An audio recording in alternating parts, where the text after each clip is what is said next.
시스템에 대해서 예측에 기반한 최적화를 통한 최적조에 관한 연구를 발표하도록 하겠습니다.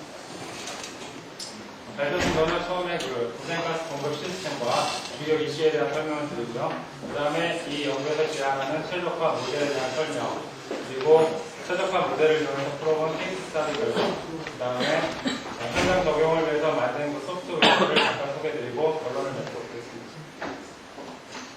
부생가스 공급 시스템은 크게 이렇게 부생가스가 발생하는 부분과 부생가스를 소비하는 부분, 그리고 이 발생과 소비 사이에 버퍼 역할을 하는 홀더 부분, 이게 크게 3개 영역으로 구성이 되어 있는데요. 문제는 부생가스의 발생이나 소비량이 상당히 불규칙하고 양이 상당히 변동이 심하기 때문에 순간적으로 언밸런스가 많이 존재를 합니다. 그리고 언밸런스 양이 꽤 크기 때문에 사실 홀더의 용량이 크지만 홀더의 용량을 초과하는 범위 내에서 변동이 되기 때문에 부생가스의 방산이라든지 또는 부생가스의 홀더 트립 같은 그런 문제가 발생합니다. 그래서 이러한 문제를 해결하기 위해서 발전소 쪽에서 부생가스를 사용해서 전기를 떼면서 이러한 발생과 소비 사이의 언밸런스를 커버를 하고 있지만 그거에 어느 정도 문제가 있기 때문에 본 연구에서는 그러한 문제를 해결하기 위한 그러한 최적화 방법을 제안하고 있습니다.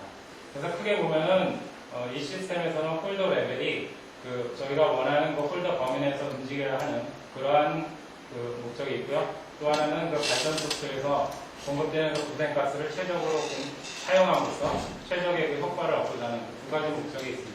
일반적으로 제철 공장에서 에너지 소비는 전체 조업 경비의 한 20%를 차지하는 매우 에너지 인텐시브한 프로세스이기 때문에 아주 조그마한 그러한 절감폭도 상당히 효과 측면에서는 굉장히 큰 그러한 시스템입니다.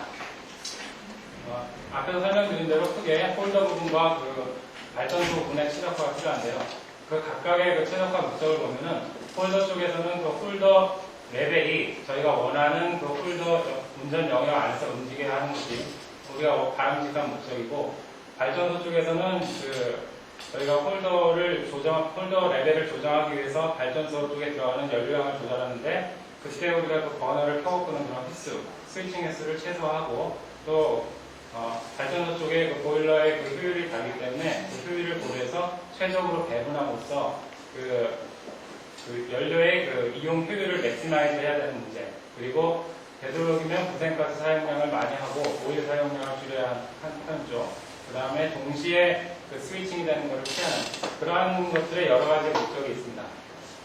근데 이 두 가지 목적 사이에는 서로 상반되는 그러한 요소들이 있는데요.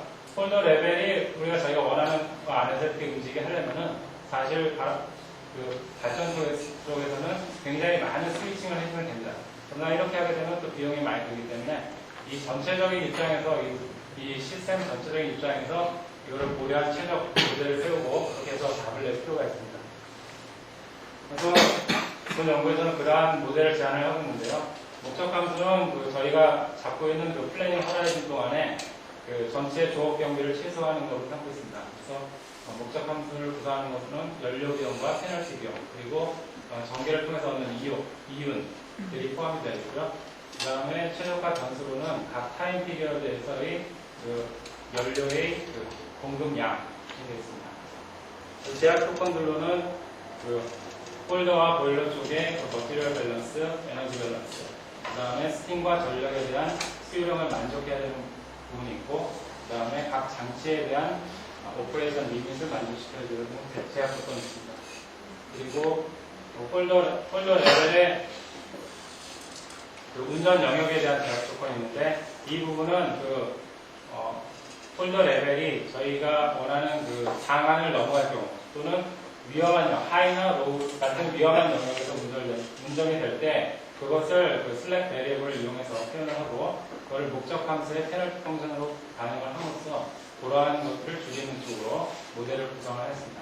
그리고 각 버너에 들어갈 수 있는 연료량에 대한 제약 조건이 있고, 또한 관련된 여러 이퀘이션들이 있습니다. 이 그림은 이 연구에서 사용하고 있는 페널티 펑션을 보여주고 있는데, 기존의 연구는 페널티 펑션을 대략 이렇게 1차적으로 주고 있습니다. 그래서 평균값 디비에이션에 대해서 1차적 그냥 비례하게 했는데 실제적으로 홀더 레벨이 여기에서 중심값으로부터 여기에 있는 것하고 여기에서 이쪽에 있는 것하고는 그 차이가 있습니다. 점점 이쪽으로 갈수록 강산의 가능성이 있기 때문에 더 위험하기 때문에 저희 연구에서는 이거에 대한 페널티 웨이트를 각 구간별로 운전 영역, 그 다음에 하이나 로우 영역, 그 다음에 강산이 되는 영역에 각각 다른 페널티 웨이트를 두고 있습니다. 또한 그 고생가스별로 각각 그 연량 차이가 있기 때문에 그래서 COG 같은 경우는 상당히 연량이 높은 좋은 연료고 EFG 같은 경우는 그보다 훨씬 낮은 연량을 갖고 있기 때문에 각 가스 연량별로 그런 것을 감안해서 이 페널티 웨이트를 결정해서 주고 있습니다. 그 다음에 이 그림은 이 연구에서 제안하는 그 방법이 기존의 방법과 좀 차이가 있는 부분인데요. 기존의 연구는 퓨얼 로드 체인지 부분에 대해서 최적화 변수를 모두 컨티뉴어스 베리어블로 두고 있습니다. 그렇지만 실제적으로 그 부생가스 홀더 레벨을 제어하기 위해서 부생가스를 변동시킬 때는 컨티뉴어스한 레벨로 하지 않고 디스크리트한 레벨로 하기 때문에 실제적으로 컨티뉴어스하게 해서 문제를 풀어 답을 내도 현장에서 적용하게 해줍니다.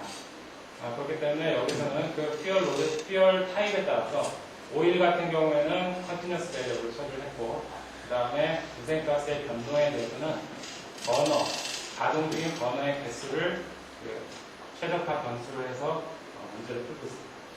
그래서 이 그림은 지금 현재 타임 t-t에서 타임 피리어드 t로 버너가 한 개씩 켜진 그런 상황을 나타내고 있습니다.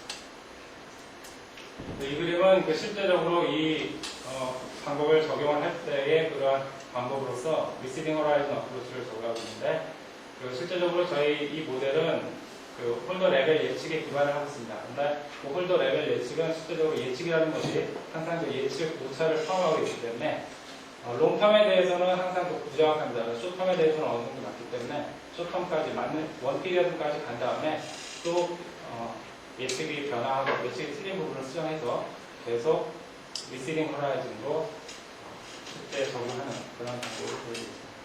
이러한 방법을 가지고 케이스 스타디를 푸는 예인데요. 요거는 아주 작은 케이스입니다. 그래서 두 개의 가스가 있고 4개의 보일러와 서브가 있는 그런 공장에 대해서 풀었는데 기존의 연구는 일본의 아키모토가 한 연구가 있습니다.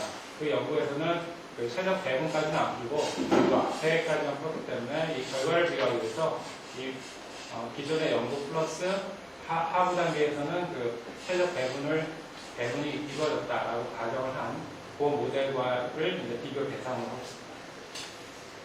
그래서 그 모델을 사용한 데이터들로서는 가스 홀더의 운전 영역에 대한 데이터, 그 다음에 프로세스 스팀과 전력에 대한 디맨드 데이터, 그리고 로드 변동을 시킬 때의 단위, 그 다음에 각 보일러와 터빈의 효율에 대한 정보들을 사용했고요. 그래서 토탈 코스트를 비교를 해보면은 기존 연구과 비교했을 때 전체적으로 디비에이션 페널티는 좀 증가를 했고 스위칭 페널티가 감소를 해서 전체적으로 값이 감소한 효과를 보이고 있는데 연간 비용으로 환산했을 때 약 1억 3천 정도의 효과를 했습니다. 그 다음에 최적화 변수 값에 대한 비교를 해보면 기존의 것과 비교를 해보면 기존의 것은 퓨얼 로드 체인지가 전체적으로 6번에 걸쳐서 일어나지만 이것은 3번에 걸쳐서 일어나고 그 다음에 퓨얼 로드 체인지가 프랙션형, 정수 변수를 딱딱 떨어지는 것이 아니라 어떤 소수점으로 남는 형태로 떨어지게 되죠. 이러한 차이가 나는 것은 앞서 설명드린 대로 최적화 변수가 이쪽은 디스크릿 변수로 사용을 하기 때문에 그런 결과의 차이가 나고 있습니다. 그 다음에 홀더 레벨이 변화한 것을 보면은 지금 이 시츄에이션이 전체적으로 이 가스는 지금 상한을 넘어가고 이 가스는 하한을 넘어가요. 그래서 두 가지 상황이 우리가 원치 않는 두 가지 상황이 동시에 일어나는 그런 상황인데 그거를 이제 기존의 방법과 지금 제안하는 방법으로 홀더 레벨이 조정된 결과입니다. 조정된 결과를 보면 두 가지 모두 운전 영역 안으로 조정이 되었음을 알 수 있습니다. 그 다음에 두 번째 케이스 스타디는 인더스트리얼 케이스에 적용한 케이스인데요. 전체적으로 보일러가 연구되어 있고, 그 다음에 사용하는 가스가 네 종류의 가스가 있고요. 오일이 있고요. 화분들이 있고 이런 공정이 있습니다. 그래서 전체적으로 번호의 개수가 약 한 170개 정도 되는 공정이고요. 그 다음에 타임 피리어드는 25분으로 각각 타임 피리어드 5분씩 해서 그런 공정이 되겠고, 그 다음에 현재 넘버 4 보일러가 메인티넌스 상태에 들어가 있는 그런 상황이 되겠고, 리시딩 호라이즌 어프로치를 적용했습니다. 문제 사이즈는 베리어블가 약 3,800개고 지하철까지 약 1,270개 되는 그런 공정에 대해서 문제를 풀어봤고요. 리시딩 호라이즌 어프로치를 적용하기 위해서 피리어드마다 이제 예측값이 나오는데, 예측값이 의미하는 것은 현재 지금 BFG 가스가 방사이 될 것 같고, 그 다음에 LDG 가스는 조금 폴드 스틱이 예상되는 그런 상황이겠습니다.